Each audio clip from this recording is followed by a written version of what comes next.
The Temple of Airjitzu is where Master Yang created the Airjitzu. Yang yearned to become immortal so he wouldn't be forgotten. But when he used the Yin blades to become immortal, the power backfired, transforming him and his students into ghosts, trapping them in the temple and haunted the temple for years.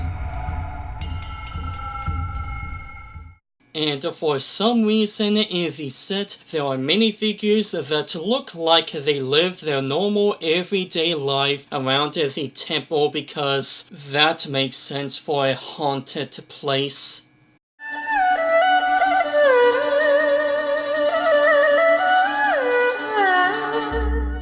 So yeah, this set is the Temple of Airjitzu, or part of the Temple of Airjitzu I should say, since it isn't the full temple at all, and we have to buy parts and or one or two more of these to make the temple complete. Which I find very ridiculous. I mean, we don't even need these two things that were aside the temple. It's the Temple of Airjitzu, not Temple of Airjitzu and two other buildings aside it. It also has a glider which is based on the design of the old Ninja sub-themed gliders, and has a firework cart that uses mini stud shooter to fire the studs. The cart is interesting, yet I really don't like the cart since the stud shooter looks really odd. But I am alright with the glider to reference the old Ninja theme. There are 12 minifigures in the set, none of them being villains that I am very grateful for, because I am very annoyed that the majority of sets has a small villain or hero counterpart. You already know the 7 main characters, and 2015 being the year when Nia became the Ninja of Water, and Sensei Wu have an exclusive uniform in this set. Their printing are very nice, however, besides from Cole, the ninjas' color scheme are questionable, like their elemental color being the secondary color while their main color is black. Well, in Nia's case, it's dark red. Now, this is something I would be happy about because they don't have color that can be spotted from a mile away. Though I gotten used to the ninjas having their elemental color as their main color, and seeing them now doing this is odd.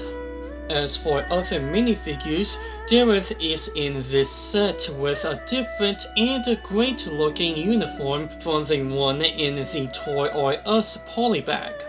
There are also 2 minifigures we have seen in the TV show now appear in the set for the first time, which are Lord Mother, Misako, and the Postman, which we never gotten his name. Their printing and glasses are pretty good looking, and the handkerchief on Misako is nice. And the last 2 are background minifigures with reused printing. Jasper printing for the Lego Movie, and Claire printing for the Lego City, which the minifigure is the same minifigure of this set, only with a different hairpiece. But now getting on with the main set. The 3 buildings are connected by pins, and the bridge is lightly placed on, so moving the set can be easy along with reviewing this. So right now I'm going to talk about these 4 parts of the main set separately. Starting with the smallest part, the bridge, which is... yeah, this thing may be good if it was fully finished. Missing 2 1x4 tiles, gaps, and a dark red sticking out a bit. Those problems getting fixed would have made this part of the set much better, but as what it is, it's bad. Though I do like those large teeth and two pieces to give it shape. The blacksmith with some very nice shape, good design on the sign, and has studs on the top part of the roof to place a ninja on. Trees helps give the part of the set life, and the star pieces being used as leaves on the side of the roof gives a very nice touch. Though using bright light orange whilst there isn't anything of that color on the trees bugs me, which I don't understand why it isn't dark red. The slopes on the bottom part of the wall is nice, but I don't like that it doesn't transition to this side of the wall, even though they can easily do that. Another thing I don't like is this big gappy eyesore with a rat. Hey, how you doing? This can easily be covered up with a few black pieces to look much better.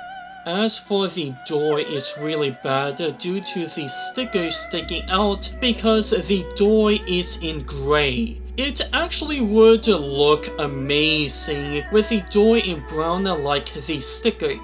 For the inside of the blacksmith building have a beautiful fireplace with great use of those core door pieces and an all-white anvil. However, it has some stuff that lack the feel of a blacksmith, like having some weapons and armor around, and something to have more water than just a bucket. On the upper part there is nothing! Absolutely nothing! This is the only room of all three buildings that doesn't have anything. In fact, this would have been a good place to have the armor and weapons. Plus, you may have noticed something. Yeah, there isn't any way for anyone to get up on the second room. Maybe there are stairs or a ladder on the missing half of the building. This is something I hate the most with large building sets. Unfinished buildings is a big problem to those who do not want to modify their sets or those who don't have the parts to modify it. You are forced to place the model to only one side unless you want to have an eyesore. At least for this, you can place it on another side with the smuggler market. Placing this building alone is good in these two ways, but the whole building overall isn't the best and needs some fixing, one of them being the most obvious. Smuggler's Market is very open, having those two nice looking little statues along with the sign being held by those weapon pieces and two of each of these fishing poles and chickens. The roof uses those mini heel arms to hold those garage roller door pieces that is amazing looking and a great use of those two pieces. Both sides of the back part of the roof has chest under it that has weapons inside. So, were there meant to be a lost weapon sign, but the designer forgotten about it? Another thing is that the weapons, besides this one, are gold. Again! Can LEGO stop giving the ninjas golden weapons and just give them black or silver weapons? Especially the stars. Seriously, I thought the gold stars were meant to be part of the 4 golden weapons. Yet they are a common weapon. Good thing that 5 of the ninjas in this set has black swords, and the newest 2017 Ninjago sets, the ninjas aren't using gold related weapons. But anyways, getting back to the set, the inside of the market has mostly food-related items, but one of the bags has 1x2 tiles with stickers which are pretty good looking and reference the cards from the old Spinjitzu spinner game. There is a sink that uses a miner's helmet, and I love the use of that helmet piece. It is cool looking. This building alone is interesting, have very nice use of pieces along with the decoration around it, but I wish the walls were round bricks rather than what were used to make it more accurate to the TV show. Now for the real main part of the set, the temple, and it's amazing looking. Really have that oriental style of decoration with rice paper windows and sliding doors. How this building was made is beautiful.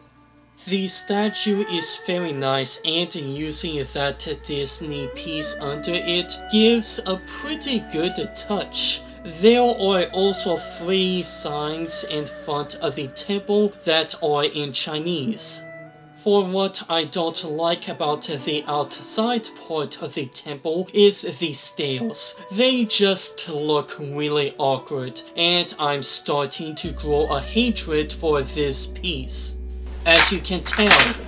Before looking at the inside, on the bottom side of the temple, there is a shadow theater that you can turn on the lights and turn the stuff inside by pushing in and turning this crank. And then you see trophy minifigures and fire turning with a snake that meant to represent the Great Devourer. And it looks amazing, and kind of hope that this is used in another set one day. Now for the inside of the temple, each floor has a very nice flooring. Only 2 of the floor has stickers, while the bottom floor has a very nice pattern of gray and sand blue. The bottom floor has a table with tea and a bowl that is obviously meant to be for Master Wu. Second floor is a training room with weapons stored and a training dummy. There isn't much to say about this floor. The third floor has 3 books. 2 of them have a tile inside. One of them I don't know why is a chip. There is also a table, a cup, paintbrush, palette, and this good looking painting. The basement just has a crate that says, "Cold stuff, hands off."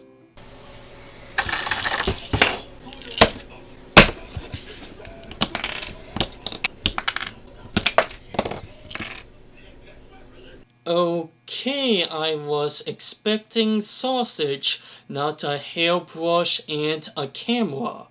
So the temple alone, as I already said, is amazing. Great use of pieces, and how it was built is beautiful. Though there are those small problems, and I don't understand why there are 3 signs in front of the temple.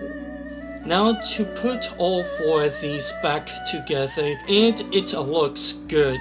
The stairs transition to the other 2 buildings pathway very well, and these in the water looks really odd. Wish they were lily pads instead.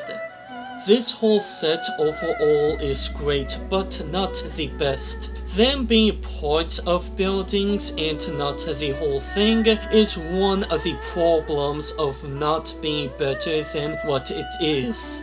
But I recommend the set because of the temple. However, it's best to wait until there is a sale on it, or got some VIP points to cut the price, so it doesn't feel like you're overpaying for just the temple. This set gets a cup of Horror House.